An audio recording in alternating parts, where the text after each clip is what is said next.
Hello everybody. In this video we are going to talk about operators in Java. So we are specifically going to speak about the arithmetic operators. So in Java the operators are divided into four categories: arithmetic operators,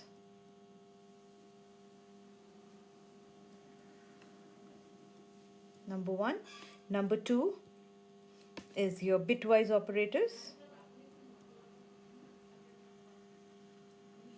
Number three is your logical operators. And number four are your relational operators. So in this video we are going to discuss about the arithmetic operators.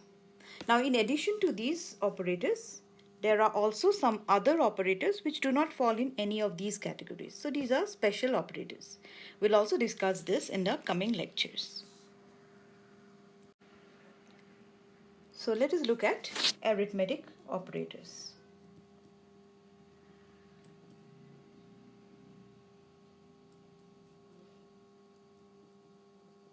So arithmetic operators, these works with all the numeric types. All the numeric types we can use the arithmetic operators. So you can use it with int, short, long, byte, then double and float. And you can also use it with char, because if you look at it, char is also a kind of a numeric type. So what are these operators? So you have the basic operators, basic arithmetic operators, which is your plus, minus, multiply, divide. Okay, so these works in the normal way. Okay, one thing to be noted here is that this plus and minus can be of two types. It can be your unary. Unary means one operand. So I may have something like this, plus a or minus a, where a is a variable, numeric variable. Or it can be binary. It can be a binary operator where I can write a plus b or a minus b. Okay, so this is about plus and minus. Multiply works in this normal way. Now division, if you use division with integers, okay, in that case, suppose I say int a is 10 and b is 4. Okay, a and b are integers. So I have int c is a div b. So the value of c here would be, the value of c would be here, since a is an integer and b is an integer, so you will get 2. Okay, and instead of 2.5. Okay, but if you are using double or floating point numbers, if I'm using say double, c is a div b. Okay, so in this case also you will have let's say one of them is a double, then you will get that the result will be a double.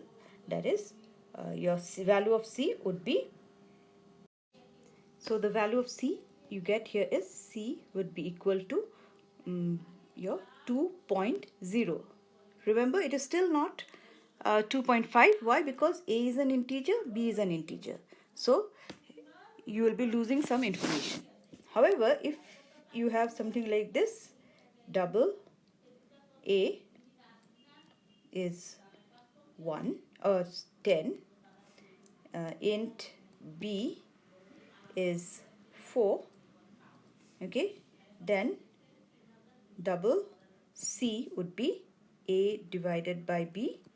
Okay, so in this case the value of c would be 2.5. So that is because A is double and B is integer. So the result would be a double and it is stored again in a double. So the result is 2.5. So that is about the division and the regular operators. Then of course you have the modulus operator. Modulus operator percentage. So this gives you the remainder. So if I have if I write A mod B, so this will give me the remainder when A is divided by B. So 20, say 25 mod 10, if I do, both are integers, so I will get, this will give me 5. Okay, so this is your modulus. Now one thing to note is that modulus also works with your double and floating point numbers also. So it works with float also. So suppose I use 5.5 mod 10. So this will give me 5.5. So this is the remainder. So this is the modulus operator. Now in addition to this, some other operators that are there are your increment and decrement operators. So if I have, say, int x is 10 and then I write int y is x plus plus, so the value of x would become the value of y would be 11. So value of y would become 11 because x is incremented. So this is x is same as writing x is equal to x plus 1. And decrement also works in the same way. But one thing to note here is that if suppose I can write this increment or decrement operator either in the prefix or in the suffix. Suppose I write this. Okay, if you look at these three statements, at this point I have, in this statement I have x is equal to 10. So if this is our memory, okay, x was 10. Okay, then in this next line I am using increment operator, but it is after the x. The operator appears after the variable. So this is your post increment. Okay, it appears as a postfix. So in that case, what is happening is here x will value of x will not be 11. X of value of x would be here. So a value of x would be 10. Why? Because first the value of x is assigned to y. Okay, then the value, so this is y, so y would be value of x would be assigned to y, and then x would be incremented, so x would become 11. But here you see in the next statement here, in this very next statement, you can see this is a pre-increment. So pre. So it says first increment, then assign.